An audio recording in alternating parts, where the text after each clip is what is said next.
AG ನ್ಯೂಸ್ಗೆ ಸ್ವಾಗತ. ಬಳ್ಳಾರಿ ತಾಲೂಕಿನ ಕುಡುತಿನಿ ರೈತರ ನ್ಯಾಯಯುತ ಬೇಡಿಕೆಗಳನ್ನು ಈಡೇರಿಸಲು ಇದೇ ತಿಂಗಳು 17ನೇ ತಾರೀಕಿನೊಳಗೆ ಜಿಲ್ಲಾಧಿಕಾರಿ ಮತ್ತು ಜಿಲ್ಲೆಯ ಜನಪ್ರತಿನಿಧಿಗಳು ಸಭೆಯನ್ನ ಕರೆದು ರೈತರ ಸಮಸ್ಯೆಯನ್ನ ಪರಿಹರಿಸಿದೆ. ಹೋದಲ್ಲಿ ಮೇ 20ರಂದು ಹೊಸಪೇಟೆಯಲ್ಲಿ ನಡೆಯುವ ರಾಜ್ಯ ಸರ್ಕಾರದ 2ನೇ ವರ್ಷದ ಸಾಧನಾ ಸಮಾವೇಶದಲ್ಲಿ ಮುಖ್ಯಮಂತ್ರಿಗಳ ವಿರುದ್ಧ ಕಪ್ಪು ಬಾವುಟ ಪ್ರದರ್ಶಿಸಲಾಗಿದೆ ಎಂದು ರೈತ ನಾಯಕ ಹಾಗೂ ಪ್ರಜಾ ಪರಿವರ್ತನಾ ವೇದಿಕೆ ರಾಜ್ಯ ಅಧ್ಯಕ್ಷ ಆನಂದ್ ಕುಮಾರ್ ಸರ್ಕಾರ ಮತ್ತು ಜಿಲ್ಲಾಡಳಿತವನ್ನ ಎಚ್ಚರಿಸಿದರು. ಅವರು ಇಂದು ಕುಡುತಿನಿ ಪಟ್ಟಣದಲ್ಲಿ ರೈತರ ಜಮೀನಿಗೆ ನ್ಯಾಯಯುತ ಬೆಲೆಯನ್ನ ಒದಗಿಸಿಕೊಡುವಂತೆ ಸಿಪಿಐಎಂ ಪ್ರಜಾ ಪರಿವರ್ತನಾ ವೇದಿಕೆ, ಕರ್ನಾಟಕ ರಕ್ಷಣಾ ವೇದಿಕೆ ಮತ್ತು ವಿವಿಧ ಸಂಘಟನೆಗಳ ಸಹಾಯದಿಂದ ಹಮ್ಮಿಕೊಂಡಿದ್ದ ರಸ್ತೆ ತಡೆ ಹೋರಾಟದಲ್ಲಿ ಭಾಗವಹಿಸಿ ಮಾತನಾಡಿದರು. ಕುಡುತಿನಿ, ಹೊರಗಿನ ಡೋಣಿ, ಜಾನೆಕುಂಟೆ, ವೇಣಿ, ವೀರಾಪುರ ಗ್ರಾಮಗಳ ರೈತರಿಂದ ಕೆಐಡಿಬಿಯು, ಎನ್ಎಂಡಿಸಿ, ಮಿತ್ತಲ್ ಹಾಗೂ ಬ್ರಾಹ್ಮಣಿ ಕೈಗಾರಿಕೆಗಳಿಗೆ ವಶಪಡಿಸಿಕೊಂಡ ಜಮೀನಿಗೆ ನ್ಯಾಯಯುತವಾದ ಬೆಲೆಯನ್ನ ನೀಡಬೇಕು ಅಂತ ಮೇಲ್ಕಂಡ ಗ್ರಾಮಗಳ ರೈತರು ಕಳೆದ 800ಕ್ಕೂ ದಿನಗಳಿಂದ ಹೋರಾಟವನ್ನ ನಡೆಸ್ತಾ ಇದ್ರು. ಸರ್ಕಾರ ಮತ್ತು ಜಿಲ್ಲಾಡಳಿತ ಯಾವುದೇ ಕ್ರಮಗಳನ್ನ ಕೈಗೊಂಡಿರುವುದಿಲ್ಲ. ಬಳ್ಳಾರಿ ಜಿಲ್ಲಾ ನ್ಯಾಯಾಲಯ ಆದೇಶದ ಪ್ರಕಾರ ಎಕರೆಗೆ 1,01,00,000 ರೂಪಾಯಿಗಳ ಪರಿಹಾರವನ್ನು ಕೊಡಲು ಆದೇಶಿಸುತ್ತೆ. ಅದನ್ನು ಕೂಡ ಕೊಟ್ಟಿರುವುದಿಲ್ಲ. ಇದು ರೈತ ವಿರೋಧಿ ಸರ್ಕಾರವಾಗಿದೆ ಎಂದು ರಾಜ್ಯ ಸರ್ಕಾರದ ಮತ್ತು ಮುಖ್ಯಮಂತ್ರಿಗಳ ವಿರುದ್ಧ ಹರಿಹಾಯ್ದಿದ್ದಾರೆ. ಭೂ ಸಂತ್ರಸ್ತ ರೈತರ ಬೇಡಿಕೆಗಳನ್ನು ಪರಿಹರಿಸಲು ಇನ್ನು 1 ವಾರದಲ್ಲಿ ಶಾಸಕರು, ಸಂಸದರು ಮತ್ತು ರೈತ ಮುಖಂಡರುಗಳ ಸಭೆಯನ್ನ ಕರೆದು ಹಾಗೂ ಸರ್ಕಾರದ ಮಟ್ಟದಲ್ಲಿ ಮಾತುಕತೆಯನ್ನ ನಡೆಸಲಾಗಿದೆ ಎಂಬ ಜಿಲ್ಲಾಧಿಕಾರಿಗಳ ಭರವಸೆಯಿಂದ ರಸ್ತೆ ತಡೆ ಚಳವಳಿಯನ್ನು ಹಿಂಪಡೆದುಕೊಂಡಿದ್ದಾರೆ. ಸರ್ ಇನ್ನು 2 ದಿನದೊಳಗಾಗಿ ಆ ಸಭೆಯಲ್ಲಿ ನಿಮ್ಮ ಬೇಡಿಕೆಗಳ ಬಗ್ಗೆ ಪರಿಶೀಲನೆ ಮಾಡ್ತೀವಿ. 2 ದಿನ ಟೈಮ್ ಕೊಡಿ. 2 ದಿನದಲ್ಲಿ ನಿಮಗೆ ಜಿಲ್ಲಾಧಿಕಾರಿಗಳಲ್ಲಿ ಮೀಟಿಂಗ್ ಮಾಡಿಸ್ತೀವಿ.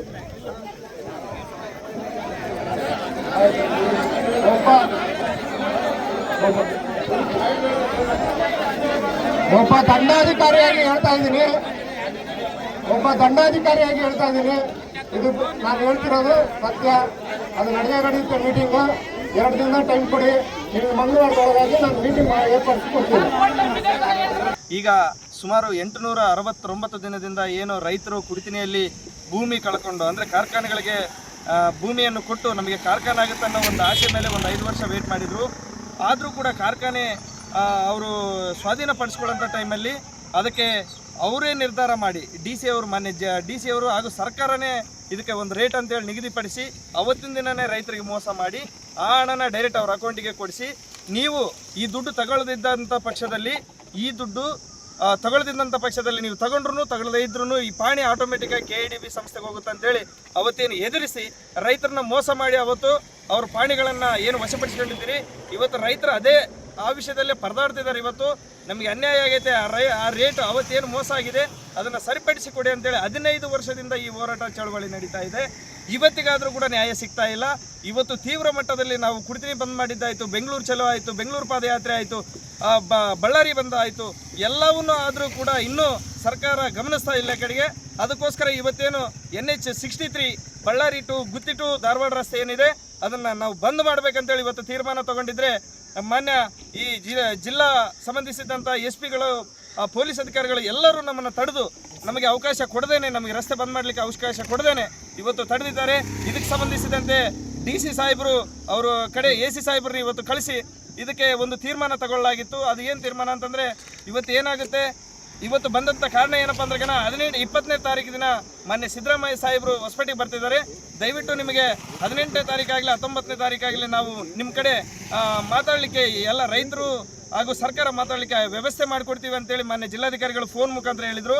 ಅದಕ್ಕೋಸ್ಕರ ನಾವು ಇವತ್ತು ಚಳವಳಿಯನ್ನು ವಾಪಸ್ ತಗೊಂಡಿದ್ದೀವಿ. ಖಂಡಿತ ನಮಗೆ 17 ಅಥವಾ 18ನೇ ತಾರೀಕಿನ ಒಳಗಾಗಿ ಮಾನ್ಯ ಮುಖ್ಯಮಂತ್ರಿಗಳು ಮಾತಾಡದೇ ಇದ್ದ ಪಕ್ಷದಲ್ಲಿ 19ಕ್ಕಾಗಲಿ ಅಥವಾ 18ಕ್ಕಾಗಲಿ ತಾವು ಸಾಧನೆ ಸಮಾವೇಶ ಅಂತ ಏನು ಬರ್ತಾ ಇದ್ದೀರಿ ಹೊಸಪೇಟೆಗೆ, ನಾವು ಕಪ್ಪು ಬಾವುಟ ಹಾರಿಸೋಕ್ಕೆ ನಾವೆಲ್ಲ ರೈತರು ಸಿದ್ಧವಾಗಿದ್ದೀವಿ ಅಂತ ಈ ಮೂಲಕ ತಿಳಿಸ್ತಾ ಇದ್ದೀನಿ. ಅಲ್ಲಿ ಕೂಡ ನಮಗೆ ನ್ಯಾಯ ಸಿಗದೇ ಇದ್ದ ಪಕ್ಷದಲ್ಲಿ ಮುಂದಿನ ಹೋರಾಟ ಮತ್ತೆ ರಸ್ತೆ ತಡೆ ಮಾಡಿ ಇನ್ನೂ ತೀವ್ರ ಮಟ್ಟದಲ್ಲಿ ರಾಜ್ಯಾದ್ಯಂತ ಬೆಂಕಿ ಹಚ್ಕೊಳ್ಳುವಂಥ ಸಂದರ್ಭ ಇದೆ. ದಯವಿಟ್ಟು ನಮಗೆ ನ್ಯಾಯ ಒದಗಿಸ್ಕೊಡಿ, ಇಲ್ಲಾಂದರೆ ನಮ್ಮನ್ನು ಪ್ರಾಣವಾದರೂ ರೈತರ ಪ್ರಾಣಗಳಾದರೂ ತೆಗೆದುಕೊಡಿ ಅಂತ ಈ ಮೂಲಕ ತಮ್ಮಲ್ಲಿ ಬೇಡಿಕೊಳ್ತಾ ಇದ್ದೀನಿ. ಜೈ ಹಿಂದ್, ಜೈ ಕರ್ನಾಟಕ. ಇವತ್ತು ನಾವು 4/5/2025 ಇವತ್ತೇನು ನಾವು ರಸ್ತೆ ತಡೆನ ಹಮ್ಮಿಕೊಂಡಿದ್ದೀವಿ ನಮ್ಮ ಕುಡ್ತಿನಿ ಒಂದು ಪಟ್ಟಣದಲ್ಲಿ. ಏಕೆಂದರೆ ಕಳೆದ 896 ದಿನಗಳಿಂದ ನಮ್ಮಲ್ಲಿ 17,000 ಎಕರೆನ KIDB ವಶಪಡಿಸಿಕೊಂಡು ಮೋಸದ ಬೆಲೆಯನ್ನು ನಿಗದಿಪಡಿಸಿದ್ದು ನಮಗೆ ಸರಿಯಾದ ಭೂ ಬೆಲೆಯನ್ನು ಕೊಟ್ಟಿರಲಿಲ್ಲ.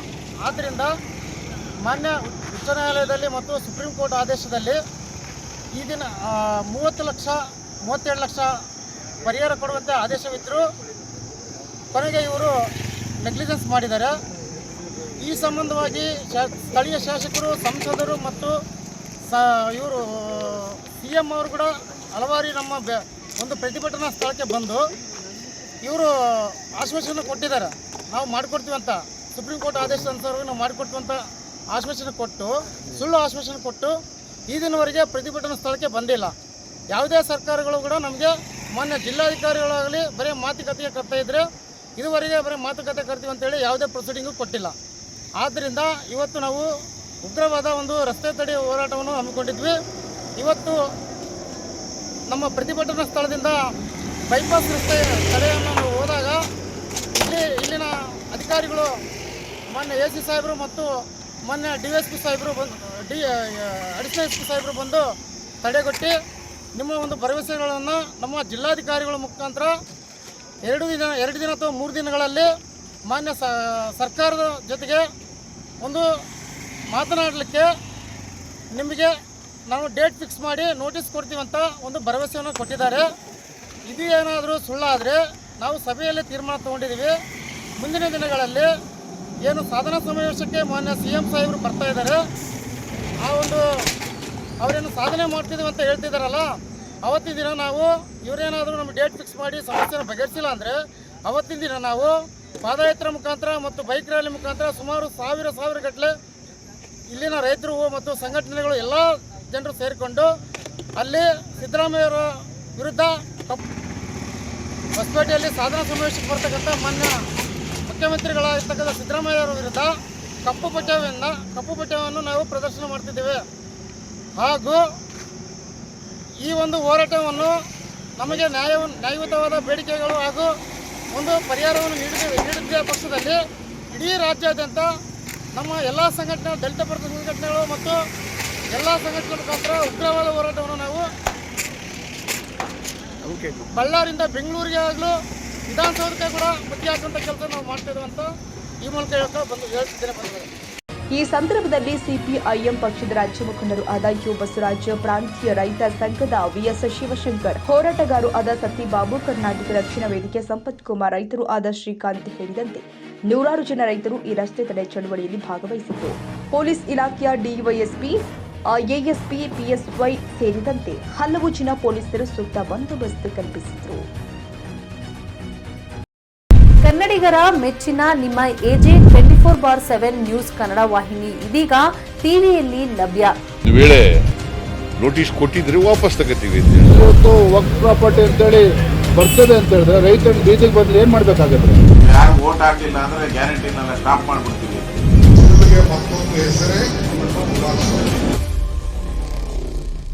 ಕರ್ನಾಟಕ ಮತ್ತು ದೇಶ ವಿದೇಶ 360 ಡಿಗ್ರಿ ಸುದ್ದಿ ಹಾಗೂ ಉತ್ತರ ಕರ್ನಾಟಕ, ಬೆಳಗಾವಿ, ಬಾಗಲಕೋಟೆ, ಧಾರವಾಡ, ಹಾವೇರಿ, ಗದಗ, ಬಿಜಾಪುರ ಜಿಲ್ಲೆಯ ಕ್ಷಣದ ವಿವರವನ್ನ ಪಡೆಯುವುದಕ್ಕೆ AJ 24/7 ನ್ಯೂಸ್ ಕನ್ನಡ ವಾಹಿನಿಯನ್ನ ಲೈಕ್ ಮಾಡಿ, ವಿಡಿಯೋಗಳನ್ನ ಶೇರ್ ಮಾಡಿ, ಕಮೆಂಟ್ ಮಾಡುವ ಮೂಲಕ ನಮ್ಮ ವಾಹಿನಿಗೆ ಸಹಕಾರ ನೀಡಿ ಮತ್ತು ಚಾನೆಲ್ ಅನ್ನ ಸಬ್ಸ್ಕ್ರೈಬ್ ಮಾಡಿ.